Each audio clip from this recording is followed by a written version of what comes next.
Parte 2, Beijing. Capítulo 8. Uma pluma na ventania. Apesar da falta que sentia de casa, a emoção de estar em Pequim, perto do grande e amado líder, o chefe Mao, me dominava completamente. Ali estava eu fazendo parte da Academia de Dança de Pequim, tendo Madame Mao como diretora artística honorária. A família, os parentes, o povo da vila e da comuna e até os oficiais da província de Shandong tinham enormes expectativas a meu respeito. Daquele momento em diante eu teria garantidos o trabalho e a comida. A caminho da universidade, o ônibus desviou para Jiangnan, onde viviam o chefe Mao, Madame Mao e todos os altos funcionários do governo. Era um complexo enorme, próximo à Cidade Proibida, cercado de arame farpado e de altos muros, com a pintura em vermelho e dourado desbotada. Guardas mantinham-se junto das enormes portas de madeira pintadas de vermelho, portando as armas semiautomáticas. Estavam em toda parte, inclusive dispostos em ordem ao longo dos muros, prontos para apertar o gatilho caso alguém os ameaçasse. Eu ainda não acreditava que estava ali, bem ali, onde nosso divino líder dormia, trabalhava e tomava importantes decisões políticas. Como seria por dentro? Dava para ver muitas árvores altas e eu tinha ouvido dizer que havia um lago com peixes chamado Daiutai. Eu o imaginava redondo, como a imagem de Mao, nosso sol, e cheio de peixes variados. Em Pequim tudo era em grande, em larga escala, o que para mim representava uma surpresa atrás da outra. Prédios enormes, iluminação até perder de vista, ruas amplas e planas, em nada parecidas com as da comarca de Laoshan. E os homens e mulheres pareciam tão elegantes com seus casacos ao estilo Mao. Quase não se viam remendos em suas roupas. A quantidade de carros, ônibus, jipes e bicicletas chegava a me deixar confuso. Como podia haver tantas bicicletas em uma só cidade? Homens em uniformes militares dirigiam o fluxo de veículos, mas ninguém parecia prestar muita atenção aos sinais de trânsito. Eu estava fascinado. Era a primeira vez que via um sinal de trânsito. Quando o ônibus chegou à praça Tiananmen, meu coração ficou aos saltos. Dava para ver a longa série de altíssimos postes de iluminação. Havia um mar de gente. Notei imediatamente o portão da Paz Celestial à esquerda e o grandioso edifício do Congresso do Povo à direita. Eram paisagens que eu tinha visto muitas vezes em fotografias, por isso me pareciam familiares. Até na coleção de botões de Mao que eu tinha em casa, havia um em que ele sorria e me acenava do alto do portão da Paz Celestial. Senti um calafrio na espinha. A Praça Tiananmen era o grande símbolo do comunismo. Foi lá no portão da Paz Celestial, diante de milhões de pessoas exultantes, que Mao declarou o nascimento da República Popular da China em 1º de outubro de 1949. Todas as crianças chinesas tinham aquela data gravada na memória. Nossa chegada a Pequim foi em um dia de sol, que misturado ao calor da multidão fazia da praça um lugar muito quente. Como o ônibus não podia se aproximar do centro, tivemos de saltar a certa distância. Os chefes políticos e os professores nos conduziram em direção ao portão da Paz Celestial. As pessoas se aglomeravam por toda parte, muitas parando para tirar fotografias.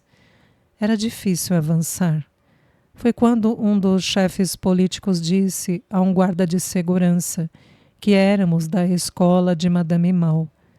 Bastou isso para que ele nos deixasse entrar na área reservada, em torno do portão da paz celestial, onde tiramos fotografias do grupo.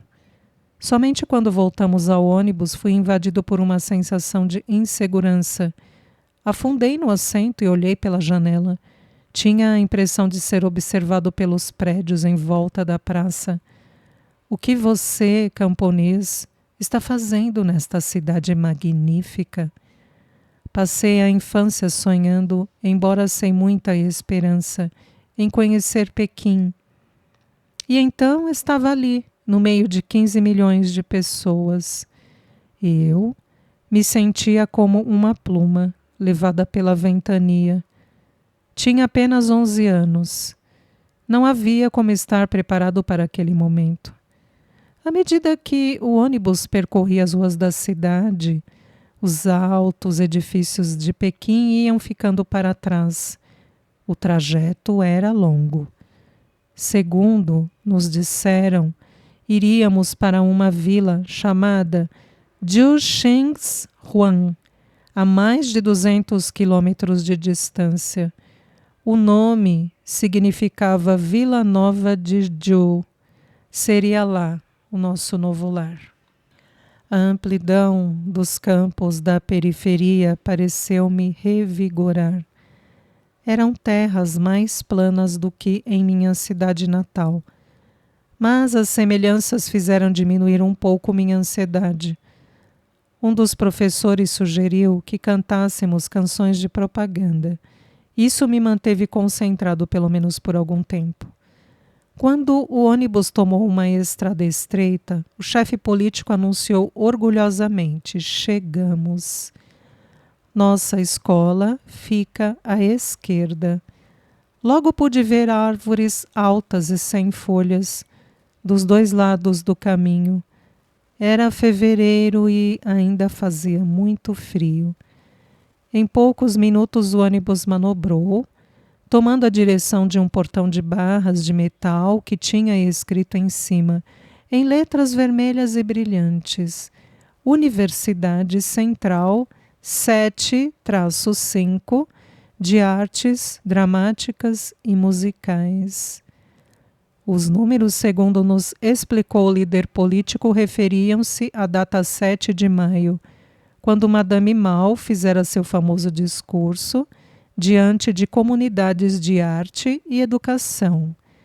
Naquela ocasião, usando a filosofia do chefe Mao, ela incentivou os intelectuais a se engajar, tanto física quanto mentalmente, às 3 classes: camponeses, proletários e soldados. Aquelas foram palavras preciosas para o ministro da Cultura. Assim, foi proposto que Madame Mao assumisse o cargo de diretora artística da nova universidade, que se localizaria no coração das comunas, local em que os futuros artistas poderiam aprender e trabalhar diariamente entre os camponeses. Em um local isolado, cercado de comunas e campos, os estudantes estariam protegidos de qualquer influência negativa da cidade. Madame Mao apoiou a ideia e o projeto logo recebeu o patrocínio do governo central. O ônibus parou dentro de um conjunto de edifícios e saímos em fila. Alguns oficiais e professores ajudaram as meninas com as bagagens e nos levaram para um prédio de 3 andares recentemente construído. Assim que entrei, senti cheiro de tinta fresca, um cheiro forte e para mim novo, mas os professores não pareciam notar. Um professor fez a chamada, então fomos divididos em grupos de acordo com sexo e idade.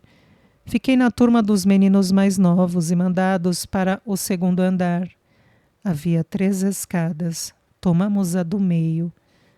Reparei que perto das outras 2 havia 2 banheiros, um masculino e outro feminino.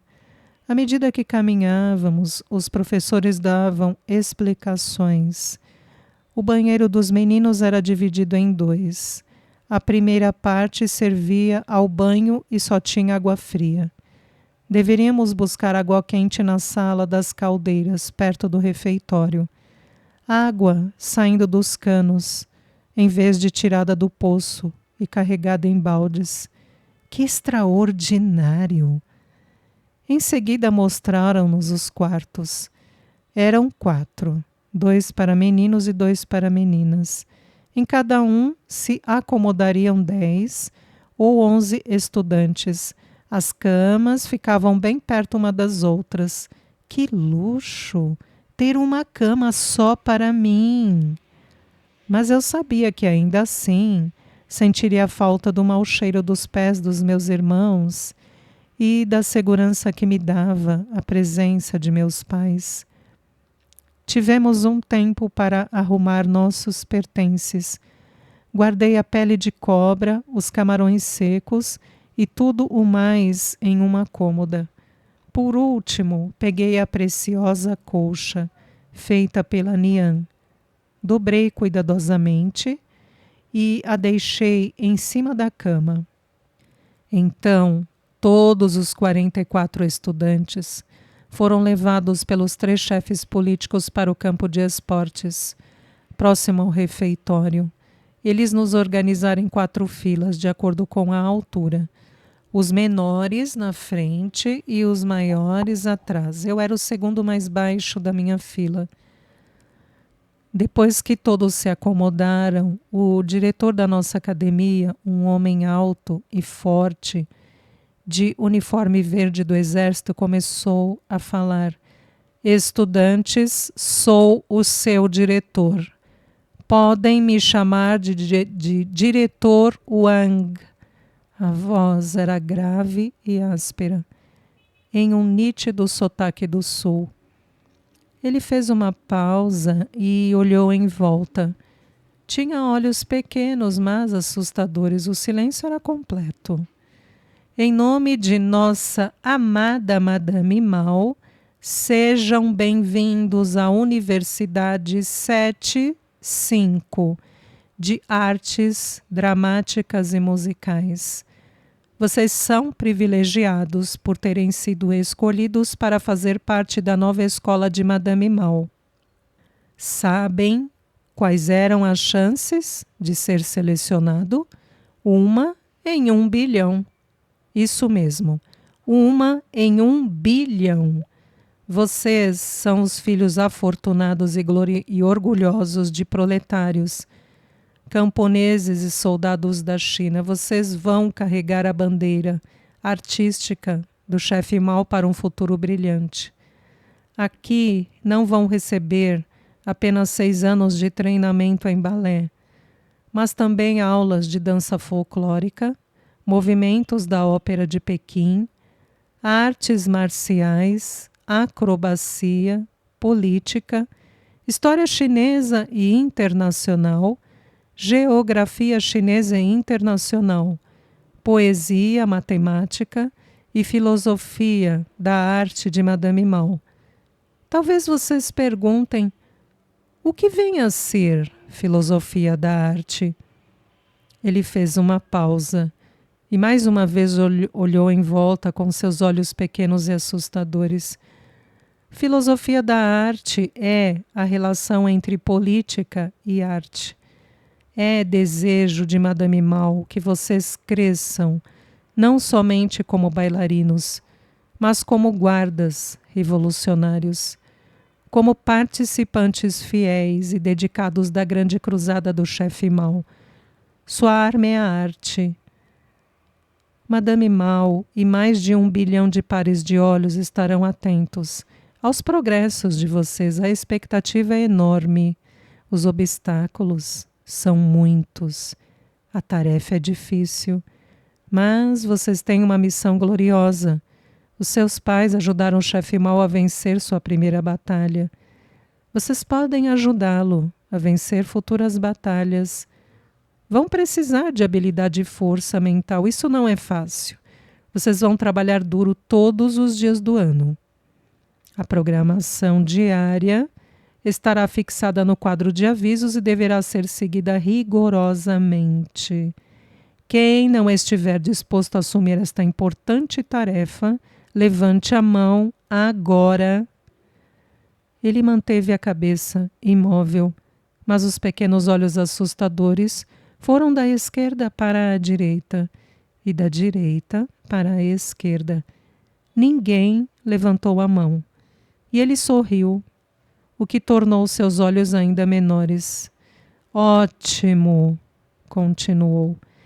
Existem 5 pessoas trabalhando em tempo integral para dar apoio a cada um de vocês. Espero que não as decepcionem, nem a mais de 1 bilhão de outras pessoas. Agora vão jantar. O discurso do diretor Wang me deixou confuso. Entendi que tínhamos uma tarefa importante, que deveríamos dedicar a vida às causas revolucionárias de Mao. Nada daquilo era novidade. Desde o primeiro dia na escola, disseram-nos para amar e seguir o grande líder Mao e até mesmo morrer por ele. As palavras do diretor Wang foram claras e definitivas, mas não compreendi bem a parte relativa à arte e à política. Fiquei imaginando se a bandeira artística do chefe Mao teria uma cor diferente da que tinha a bandeira da China. Não sabia o que pensar. O que me preocupava era todo dia ficar na ponta dos pés usando um par de sapatilhas. Em seguida fomos levados em fila até o refeitório, um salão quadrado com muitas mesas e cadeiras. Ao chegar encontramos já acomodados mais de 100 alunos dos cursos de ópera e música. O barulho era indescritível. Disseram que receberíamos uma alimentação um pouco melhor que a dos outros alunos da universidade, pelo desgaste físico causado por nosso treinamento. Em cada mesa havia 2 tigelas grandes com comida fumegante, e nas 2 laterais do salão, várias mesas grandes com pães, arroz e sopa.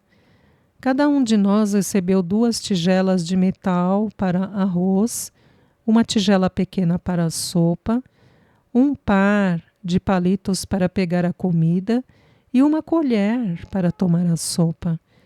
As tigelas eram exatamente iguais para todos, fácil de confundir, pensei. Depois de nos acomodarmos 8 em cada mesa, repartimos a comida igualmente. Em minha mesa, somente um menino e uma menina me pareceram familiares. Eu os tinha visto no trem que nos levara a Pequim. Todos os outros vinham de Xangai e, embora conversassem bastante,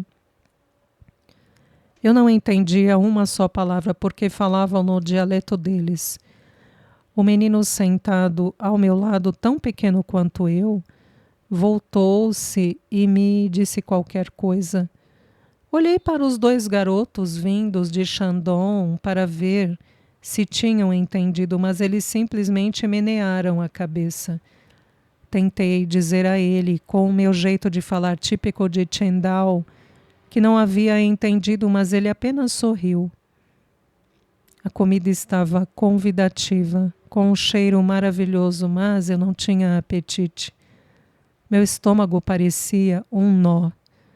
Olhei pela janela e vi que já estava escuro lá fora. A escuridão me entristeceu. A tristeza me invadiu aos poucos até tomar conta de mim. Eu me forcei a comer um bocado de arroz, mas a comida parecia sem gosto. Então lavei as tigelas, os palitos e a colher e escapuli antes que alguém notasse. Estava frio e deserto lá fora. Viam-se apenas algumas luzes fracas entre o refeitório e o alojamento. Do céu, a lua e algumas estrelas distantes pareciam me observar. Tinha medo de percorrer sozinho o caminho escuro até o alojamento. Olhei para as vidraças embaçadas do refeitório. sabendo que não poderia voltar para lá. Todos iriam rir de mim. Com certeza, precisava seguir em frente. Eu me lembrei de meus pais e irmãos e fiz de cada passo uma luta contra o medo e a solidão. As luzes tinham sido desligadas. O prédio estava escuro, como breu. Com as mãos trêmulas, procurei os interruptores, mas não consegui encontrar. Fui subindo a escada devagar e, ao chegar ao andar de cima, finalmente achei um interruptor. Fui para o meu dormitório, mas preferi não acender as luzes. Simplesmente tateei o caminho. Atirei-me na cama e abracei minha preciosa colcha feita pela Nian. Afundei o rosto nela e chorei. Lembro-me muito bem daquela primeira noite. Eu me sentia completamente desprotegido. Minha colcha era como uma tábua de salvação em meio a um oceano de tristeza. Não conseguia conter as lágrimas, nem deixar de pensar na família. Aquele era o momento em que todos se reuniam para ouvir as histórias do dia e brincar de procurar palavras no papel de parede, enquanto a Nian costurava. Tentei segurar o pensamento, mas foi impossível. Fiquei agarrado à colcha, sentindo seu cheiro familiar. A saudade de casa era insuportável. Eu parecia estar sem salva-vidas no meio da escuridão de um mar bravio. A corda a que me agarrava não era suficiente. Eu afundava cada vez mais. Nos primeiros meses foram muitas as noites em que chorei até dormir. Na minha primeira noite longe de casa, o que mais queria era me transformar em um pássaro, voar para junto da família e dormir na cama dos meus pais pelo menos uma vez, sentindo o cheiro ruim dos pés do meu irmão mais novo. A tristeza era tanta que mal reparei nos colegas chegando. Para esconder as lágrimas, cobri a cabeça com a colcha e fingi estar dormindo. Na manhã seguinte, tive de encarar a realidade. Não havia o cheiro familiar do de jejum, preparado pela Nian, nem sua voz doce. O que havia era o som áspero da campainha que nos despertava. Eu não estava em casa. Estava ali sozinho, sentindo-me deslocado. Olhei em volta e recordei a noite anterior em todos os detalhes. Parecia haver campainhas por toda parte. Rapidez e eficiência tinham a máxima importância. Regras, ordens e horários deviam ser rigidamente observados. Ainda era muito cedo, fomos acordados às 5h30. Enrolamos os cobertores à moda dos militares e escovamos os dentes. Para mim, uma experiência nova, estranha e desconfortável. Tive de observar os outros para ver como faziam.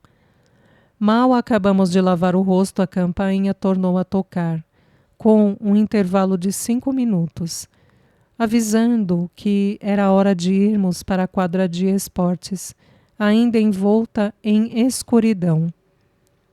Logo descobrimos que aquela seria a rotina de todas as manhãs.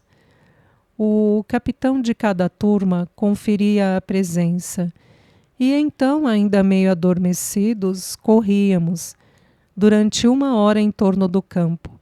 Seria assim todos os dias do ano. Eu gostava do ar fresco da manhã, mas custei a me acostumar a acordar tão cedo. O de jejum era às 7h15, mingau de arroz, pão e nabo salgado em conserva. Com sorte, serviam-nos ovos. Inhame seco, jamais. Naquela primeira manhã depois do de jejum, Fomos experimentar os calçados para balé e dança folclórica, as camisas brancas, as calças curtas azul escuras e os agasalhos de algodão azul real. Segundo nos disseram, aquilo era tudo de que precisaríamos nos 6 anos seguintes. O calçado para balé tinha pequenas tiras de couro que ficavam enroladas em volta dos dedos e dos calcanhares. Assim, quando as tiras estivessem gastas, seriam substituídas e o calçado resistiria por mais tempo. As calças curtas tinham elástico na cintura e em volta das pernas e ficavam muito esquisitas no corpo. A seguir fomos apresentados a Chiu Ho, professora, chefe de balé. Ela nos levou à oficina de calçados para experimentarmos os nossos. Era um momento que eu tanto temia. Chiu Ho, como logo ficamos sabendo, era considerada uma das mais capazes professoras de balé da China. Tinha sido treinada por professores vindos da Rússia nos anos 50 e, apesar da baixa estatura, era o mestre que mais temíamos. Na oficina de calçados, Chiu Ho mandou que escolhêssemos o modelo mais apertado possível, porque com o tempo iria ceder. Fomos recebidos por um homenzinho corcunda, com uma aparência tão estranha que nos assustou, mas diziam ser o melhor fabricante de calçados para balé de toda a China. A oficina não era grande, mas tinha prateleiras e mais prateleiras repletas, inclusive com sapatilhas de ponta. Havia pilhas de peças de couro e de tecidos de algodão, além de latões cheios de cola para calçados e cola espirrada por toda parte. Algumas máquinas de costura antigas descansavam sobre bancadas encostadas à parede. Na sala abarrotada, meus olhos logo localizaram as sapatilhas de ponta. Estava próximo o momento em que teria de espremer meus pés dentro de calçados tão pequenos. Garotos primeiro, ordenou Chiu Ho. Um a um experimentamos os calçados. Eram tão pequenos que imobilizavam meus dedos longos. Eu ficava pensando como seriam desconfortáveis as tais sapatilhas de ponta. Muito bem, os garotos já terminaram, podem sair todos. Chiu Ho vociferou. E as sapatilhas de ponta? Perguntei. O que tem as sapatilhas? Ela perguntou com ar de reprovação. Não vamos experimentar? Perguntei novamente. Ela olhou para mim e depois para o fabricante de calçados e os dois caíram na gargalhada. Não, somente as meninas usam sapatilhas de ponta. Ela respondeu ainda rindo. Que alívio! Ainda bem que não teria de andar como Naná. O que eu não sabia é que mesmo aqueles calçados que Chiu Ho me dera causariam danos permanentes aos meus dedos dos pés.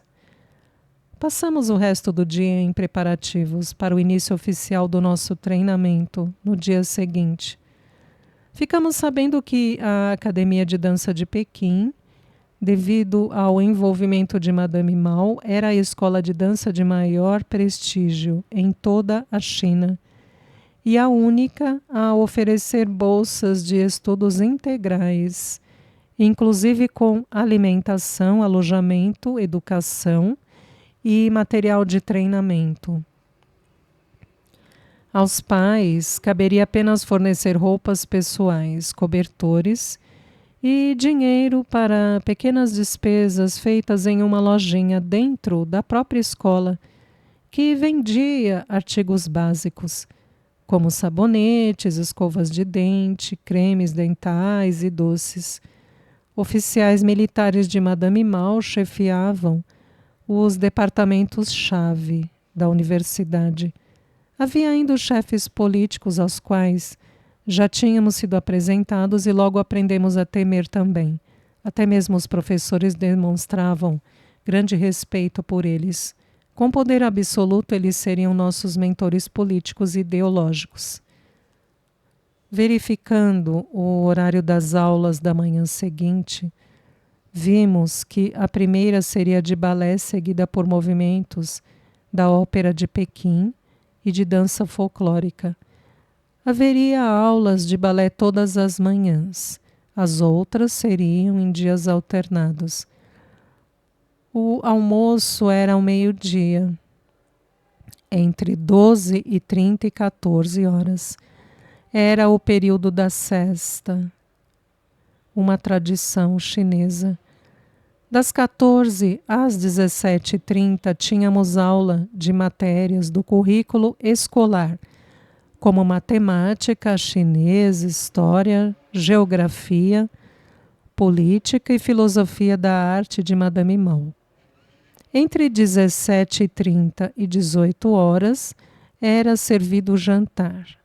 Então, ficávamos com um intervalo de 2 horas para estudar política ou praticar balé. Não sabíamos ainda que os estudos políticos tomariam a maior parte das nossas noites pelos 5 anos seguintes. O dia seguinte chegou. Minha primeira aula de balé foi às 8 horas, ministrada pelo professor Chen Lueng, o homem alto de Pequim que nos examinara na escola de Qingdao. Seu rosto familiar foi meu único conforto. O estúdio aonde fomos levados parecia grande e vazio, com apenas 10 garotos e um pianista. Nevava e as vidraças estavam congeladas. Havia alguns aquecedores ao longo das paredes, mas de nada adiantavam. Se não estivessem lá, não faria a menor diferença. De camisa e calça curta, tiritávamos de frio. Chen Luen mandou que nos posicionássemos em semicírculo e perguntou: quem pode me dizer o que é balé? Nós nos entreolhamos. Ele sorriu complacente. Balé é uma forma de arte, originária das danças das cortes imperiais da França, explicou. Hoje em dia é uma forma de arte universal. Continuando, ele nos disse que adotaria um método de ensino baseado no famoso Vaganova da Rússia, comprovadamente eficiente, já que havia produzido alguns dos maiores bailarinos do mundo, inclusive Nureyev e Vassiliev. Tudo o que ele falava me entrava por um ouvido e saía pelo outro. Aqueles nomes não me diziam absolutamente nada. Os primeiros anos de estudo, que podemos chamar de formação básica, são considerados importantíssimos. Serei seu professor neste período. Para começar, vou ensinar alguns exercícios e algumas posições básicas. Durante o curso, neste primeiro ano, vocês vão aprender alguns termos empregados no balé. São palavras em francês, os nomes de passos e movimentos. Essa terminologia é utilizada internacionalmente. Todavia, Madame Mao quer que vocês aprendam também os nomes em chinês. Portanto, vão aprender os termos em francês e em chinês. Espero que os memorizem. Eu não podia acreditar no que ouvia. Francês? Se já tinha problemas em compreender o mandarim falado por Chen Luen, imagine o francês. Então procurei um meio de memorizar os termos. Quando Chen Luen mencionou a palavra francesa tendu, associei o som a tondu, que significa 9 pedaços de doce de trás para frente. Para penche, pensei em ponchier, que quer dizer caranguejo. Para algumas palavras, não consegui encontrar o equivalente em chinês. Arabesque simplesmente não valia a pena o esforço. Quando finalmente pratiquei Arlabais-quer, tinha de lembrar 5 palavras chinesas diferentes, o que soava ainda mais ridículo. Cheguei a tentar escrever as palavras em um diário, mas meu vocabulário em chinês não era suficiente. Então desenhei as posições. Era só o que podia fazer. Tinha vergonha de pedir ajuda. Ficava com medo de que rissem de mim, pobre camponês ignorante. Durante a primeira aula de balé, eu não conseguia sentir os dedos dos pés dentro daquele calçado pequeno e apertado em um dia tão frio. Chen Luen nos mandou ficar eretos, com os pés voltados para fora, nas posições mais estranhas, as quais denominou primeira, segunda, terceira, quarta e quinta posições. Eu me sentia ridículo. Não conseguia acreditar que alguém em seu juízo perfeito se interessasse em nos assistir fazendo coisas tão feias. Certamente, até Madame Mal pegaria no sono durante um espetáculo em que os bailarinos andassem como patos. Nem meus pés queriam colaborar. Viviam virando para dentro, por conta própria. O estúdio era úmido e empoeirado. O cheiro de suor e mofo estava em toda parte. As réstias de luz iluminavam milhões de partículas de poeira em suspensão no ar. O piso de madeira era tão antigo que soltava lascas. Para não escorregar, Chen Luen nos ensinou a salpicar água no chão, com a ajuda de um pote de metal muito parecido com um regador, com furos na parte superior. Íamos andando para trás e molhando o chão, para se habilitar a ser aluno da Academia de Dança de Pequim. Era preciso praticar aquela operação com rapidez e eficiência. Na primeira aula, tudo me pareceu estranho. Tínhamos de estender os braços para os lados, mantendo as palmas das mãos voltadas para a frente, exatamente abaixo da altura dos ombros. Chen Luen então caminhava entre os alunos, empurrando nossos braços para baixo. Devíamos resistir à pressão com toda a nossa força. Enquanto ele não nos mandasse descansar, tínhamos de permanecer na posição. Ele disse que era para desenvolver a força nos braços, de modo que os movimentos fossem suaves durante a dança. Isto não é dançar, disse para mim mesmo. Onde estavam os saltos e os pulos? Teria eu de suportar aquela agonia por 6 anos? Tinha cãibras nos pés. Não queria nem imaginar como seria difícil para as meninas se manterem na ponta dos pés. Aquela primeira aula durou aproximadamente 2 horas, que me pareceram uma eternidade. Estava louco para que a campainha tocasse, para poder arrancar aquele calçado horrível e deixar meus dedos dormentes se esticarem. Pensei em como seria bom correr pelas ruas ou lutar com os colegas como fazia na comuna. Eu não queria dançar. Queria ir lá, para fora brincar com a neve, atirar bolas e construir um boneco. A segunda aula daquela manhã foi de movimentos da Ópera de Pequim. Nosso professor era Gao Da-kun.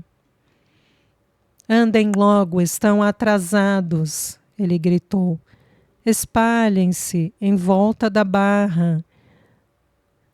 Todos os movimentos da Ópera de Pequim exigem flexibilidade e elasticidade. Sem elasticidade não serão bons alunos. Entenderam?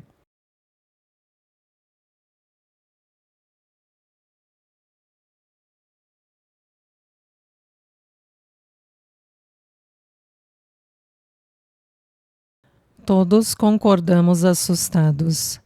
Muito bem, então vamos começar. Pernas sobre a barra, ele disse. Olhei para a barra diante de mim, era da altura do meu queixo. O que está esperando, não me ouviu? Perna em cima da barra. Eu era um dos 3 menores da turma. Levantei a perna e tentei alcançar a barra, mas era alta demais. Sem dizer uma palavra, Gal se aproximou e levantou minha perna. Senti uma fisgada de dor no tendão e automaticamente dobrei o joelho. Mantenha o joelho esticado, ele ordenou, empurrando o meu joelho para baixo. Agora incline o corpo para a frente, tente tocar a ponta dos pés com a cabeça e não saia da posição até eu mandar. A dor, além de terrível, aumentava rapidamente. Não me ouviu? Mantenha os joelhos esticados. Gal gritou para Ju e Alpin, o garoto de Xangai que falara comigo à mesa do jantar na noite anterior. Mantenha a cabeça baixa. Disse para Fu Tijun, outro menino de Qingdao. Muito bem. Agora outra perna. Minha perna direita doía tanto que custei a tirá-la da barra. Olhei rapidamente em volta e vi que não era o único a sofrer. Quando coloquei a outra perna na barra, já sabia o que esperar. Então comecei a contar, era um modo de suportar a agonia. Exatamente quando eu pensava se alguém mais teria pensado na mesma ideia, ouvi o colega ao lado contando também. A cada aula eu me preparava para o pior. Decidi que precisaria de força mental, suficiente para contar devagar, pelo menos até 100. Se Gal, no entanto, deixava a sala para beber água ou fumar, a contagem se acelerava imediatamente. Tinha vontade de gritar de dor. Gal frequentemente nos forçava a inclinar o corpo para baixo. Se dobrássemos os joelhos era problema na certa. Sentia os tendões doerem. Mas éramos proibidos de parar, gritar ou chorar. Eu odiava Gal Da-kun e a aula dele. Tinha medo de encará-lo. Olhar na direção dele já me assustava. Pensar naquela aula me revirava o estômago. Ele parecia estar sempre zangado, gritava constantemente conosco e dizia palavrões. Chamava-me de o cabeção de vento. Quando fazia isso, eu o odiava ainda mais. Naquele primeiro dia estávamos a caminho do dormitório para a sesta quando Ju e Alpin, o garoto pequeno de Xangai, teve a ideia de sentar-se no corrimão e escorregar. Como me pareceu divertido, fiz o mesmo.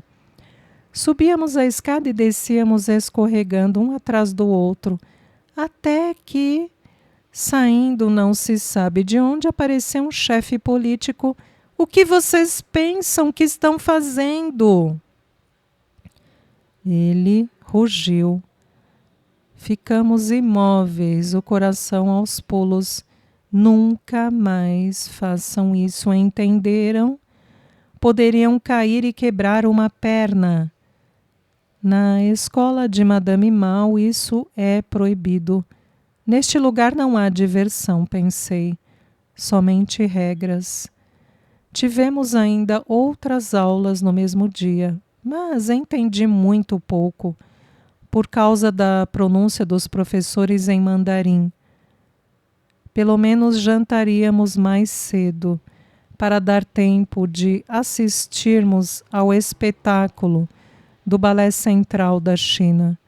Fomos de ônibus até o Teatro Portão do Céu, próximo ao centro de Pequim.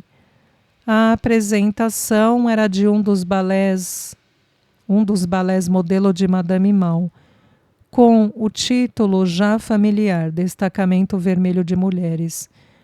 Ju e Alpin e eu sentamos lado a lado. Consegui passar o primeiro ato acordado, mas no segundo o sono me venceu.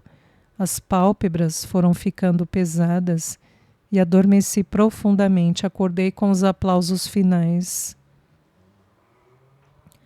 Olhei em volta, assustado, sem saber direito onde estava e o que fazia. A viagem até Pequim, as últimas 24 horas, tudo parecia um sonho. Quando me recuperei do choque inicial, descobri que Zhu Yaoping e todos os outros colegas tinham desaparecido. Com vontade de urinar, fui procurar o banheiro. Logo o encontrei, pela longa fila formada na porta. Ainda faltava muito para chegar a minha vez quando soou a campainha. E os funcionários começaram a pedir que todos voltassem a seus lugares. Sem outra alternativa, corri para dentro do teatro, mas não encontrei os colegas. Em pânico, voltei ao saguão. Eu me perdi do grupo, disse a um funcionário. Não consigo encontrar meu lugar. Posso ver seu ingresso? Não tenho. Os ingressos estão todos com o chefe político. A essa altura, as luzes se apagavam. O funcionário me pegou pela mão. Venha comigo. Quando acabar a apresentação, eu o ajudo a encontrar o seu grupo. Dizendo isso, ele me acomodou em um assento vazio na última fila. Eu estava nervoso, longe dos colegas, mas novamente fui vencido pelo sono e acabei dormindo durante todo o terceiro ato. Assim que as luzes se acenderam, o funcionário me levou para o lado de fora, onde esperamos aparecer algum rosto familiar. Afinal, eu os vi saírem por outra porta. Fiquei tão aliviado e feliz quando Zhu Yaoping correu em minha direção que nem me importei por não ter entendido uma só palavra do que me disse. Durante o trajeto de volta no ônibus, comecei a me sentir muito mal. O mundo todo parecia girar, tinha vontade de vomitar. Falei com um professor que pediu ao motorista que parasse. Saltei no momento certo. Depois disso, fizeram-me sentar na frente, logo atrás do motorista. Um dos professores me garantiu ser aquilo uma indisposição passageira por causa do balanço do ônibus. Na frente, eu me sentiria melhor. Então, por que eu nunca ficar enjoado quando ia com a Nian visitar meus avós? Eu estava traumatizado, perturbado, sufocado em meu mundo de emoções ardentes. Era meia-noite quando fomos dormir, muito além do horário a que me acostumara em Qingdao. Pensei na Nian, no dia e nos meus irmãos, dormindo juntos, na cama tão bem conhecida, e a saudade voltou a me invadir. Quando as luzes se apagaram, agarrei a preciosa colcha da Nian, cobri a cabeça com ela e, mais uma vez, chorei até dormir.